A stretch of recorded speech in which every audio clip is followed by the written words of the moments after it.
بسم اللہ الرحمن الرحیم الحمد للہ الذی لا یبلغ مدحتہ القائل ولا یحصی نعماء اولاده ولا یعطی حقہ المجتہد الذي ليس لصفته حد محدود ولا نعت موجود ولا وقت معدود ولا أجل ممدود فطر الخلائق بقدرته ونشر الرياح برحمته الصلاة والسلام على الرسول المصدق المصطفى الأمجد المحمود الأحمد سيدنا ومولانا ومولى الكونين جد الحسن والحسين علي أبا القاسم محمد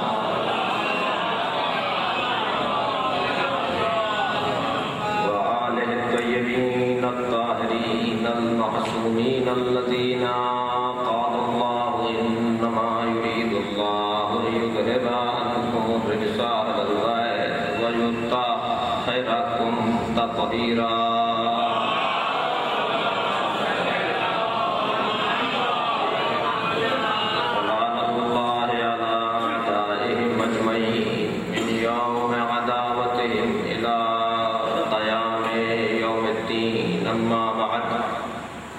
وقد قال الحكيم في قرآن الكريم بسم الله الرحمن الرحيم ولقد كتبنا في الزبور من بعد الذكر أن الأرض يرثها عبادي الصالحون صلى الله عليه وسلم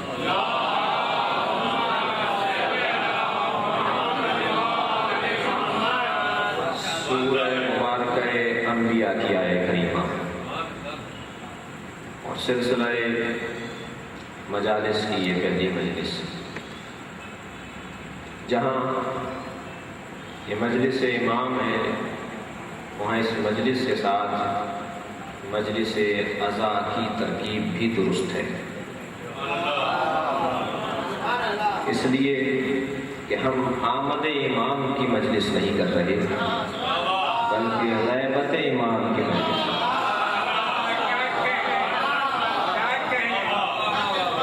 یہ دن جس دن سے اس سلسلہ مجالس کا آغاز ہے وہ تاریخی اعتبار سے بھی القابہ نے جیسا کہ ارشاد فرمایا غیبت کے آغاز کا دن،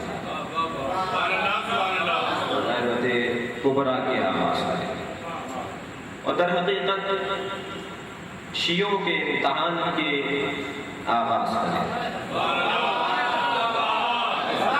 اس لیے کہ غیبت صغریٰ میں اور غیبت کبریٰ میں یہی فرق ہے، جہاں نائب خاص ہو اسے غیبت صغریٰ کہا جاتا ہے، اور جہاں نائب عام ہو اسے غیبت کبریٰ کہا جاتا ہے۔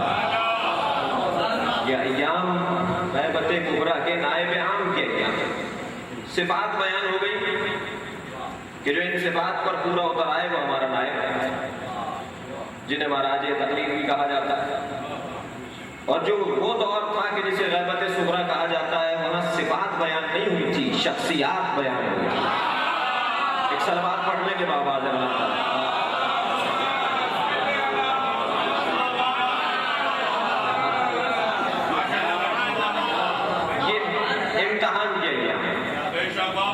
اور اب کیونکہ میرے لیے انتہائی سعادت ہے کہ جہاں نگاہ اٹھا رہا ہوں وہاں یا ادیب دکھائی دے رہا ہے یا خطیب دکھائی دے رہا ہے یا صاحب قلم یا صاحب دیوان دکھائی دے رہا ہے، لہذا میرے لیے بولنا بھی بہت مشکل ہے کیونکہ خطابت کی تقاضوں میں ایک تقاضا صحیح زبان کا استعمال ہے۔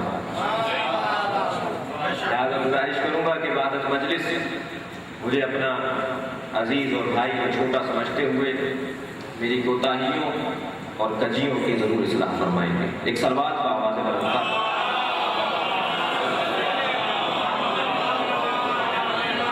سورہ مبارکہ انبیاء کی 105 نمبر کی آیت.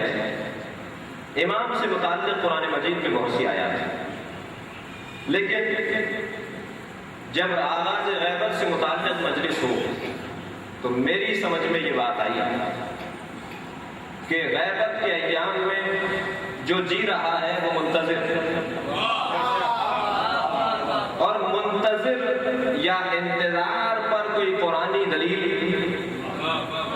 کہ ہم انتظار کریں، تو قرآن مجید کی آیت نے سہارا دیا کہ وَلَقَدْ، دیکھیے وعدہ اللہ کا ہے. میں اپنے الفاظ میں کہوں کہ ہم امام کے منتظر نہیں ہیں، وعدہ پروردگار کے منتظر ہیں.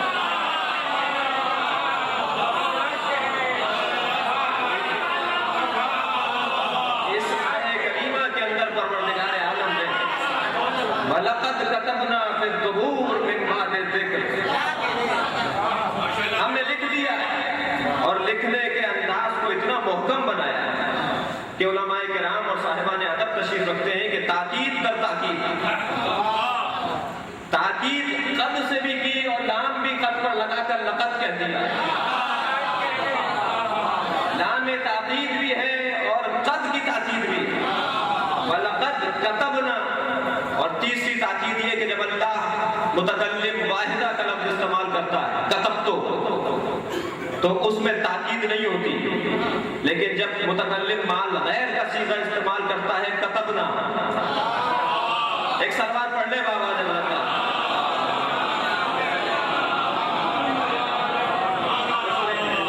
اس نے اس آیہ کریمہ میں یہ نہیں کہا کہ کتب تو ہم نے لکھ دیا، میں نے لکھ دیا. وہ جب ہم کہہ کر بات کرتا ہے تو اس میں تاکید ہوتی ہے. اس نے یہ نہیں کہا کہ میں نے لکھ دیا، بلکہ کہا ہم نے لکھ دیا. اور یہ چیلنج کے طور پر استعمال ہوتا ہے کہ ہمارا لکھا ہوا کوئی مٹا کر دکھائے. لقد كتبنا في الزبور، ہم نے لکھ دیا ہے اور تاکیدوں کے بعد لکھ دیا ہے. کہاں لکھ دیا؟ زبور میں لکھ دیا. من بعد الذکر، ذکر کے علاوہ. یہاں میں استفادہ چاہوں گا اور وہ یہ کہ ذکر خود قرآن کے مطابق بھی قرآن ہے، اس لیے کہ قرآن مجید نے اپنے ناموں میں ایک نام ذکر شمار کیا ہے. اور بعض مفسرین نے لکھا ہے کہ ذکر مطلق ذکر ہے، اور جب مطلق ذکر ہو جائے تو اب تورات بھی شامل ہے اور انجیل بھی شامل ہے. گویا پروردگار عالم یہ کہنا چاہتا ہے کہ ہم نے زبور کے علاوہ تورات میں بھی لکھ دیا، انجیل میں بھی لکھ دیا، اب یہ قرآن کی آیت ہے سورہ انبیاء کی، اس میں بھی لکھ دیا. ایک جگہ نہیں بلکہ ذات کبریاء نے چار دستاویز تیار کیے ہیں. 4 تحریریں ہیں جو اللہ نے تیار کی ہیں. اور کتنی بڑی بات ہوگی جس کے لیے ایک تحریر نہیں 4 تحریریں ہیں. معمولی مرحلہ نہیں ہے. لہذا پروردگار عالم نے قرآن میں، زبور میں، تورات میں، انجیل میں 4 کاغذوں پر 4 کتابوں کے اندر درج کر دیا. کیا لکھا ہے؟ لکھا کیا ہے؟ وہ وعدہ کیا ہے جس کا انتظار کر رہے ہیں؟ ہم تو وعدہ پروردگار کا انتظار کر رہے ہیں. وہ کیا ہے جس کا ہم انتظار کر رہے ہیں؟ وَلَقَدْ كَتَبْنَا فِي الزُّبُورِ مِن بَعْدِ الذِّكْرِ أَنَّ الْأَرْضَ، بتحقیق یہ ارض، یہ زمین. یہاں اب مفسرین کے آگے جب ہم نے ذان و ادب کو طے کیا تو انہوں نے جواب دیا کہ یہاں ارض کے اوپر اگر الف لام نہ ہوتا تو شاید آپ اسی مٹی والی زمین کو تصور میں لاتے. لیکن جب ارض کے اوپر الف لام آ جائے گا تو ہر وہ جگہ جہاں حیات پائی جاتی ہے. ایک صلوات پڑھیں گے بابا نے بلند.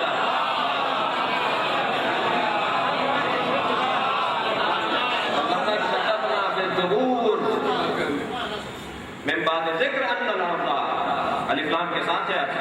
بغیر وہ چاہتا تو اسم ہے بغیر الف لام کے بھی لے آتا، لیکن اس سے الف لام کے بغیر. مجھے میرا دل پڑھ رہا ہے اس لیے کہ یہ ادبی نکات ایسی جگہ پڑھ رہا ہوں کہ جہاں پر ادیب بیٹھے ہیں. اللہ آپ سب کو سالم رکھے. ایک سلوات پڑھے بآواز بلند.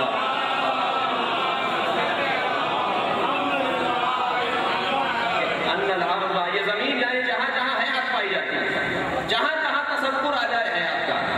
اب یہ ہم اور آپ نہیں جانتے کہ حیات کہاں پائی جاتی ہے. یہ آج کے محققوں نے بہت سی چیزوں کو واضح کیا ہے کہ مریخ پر بھی حیات ہے،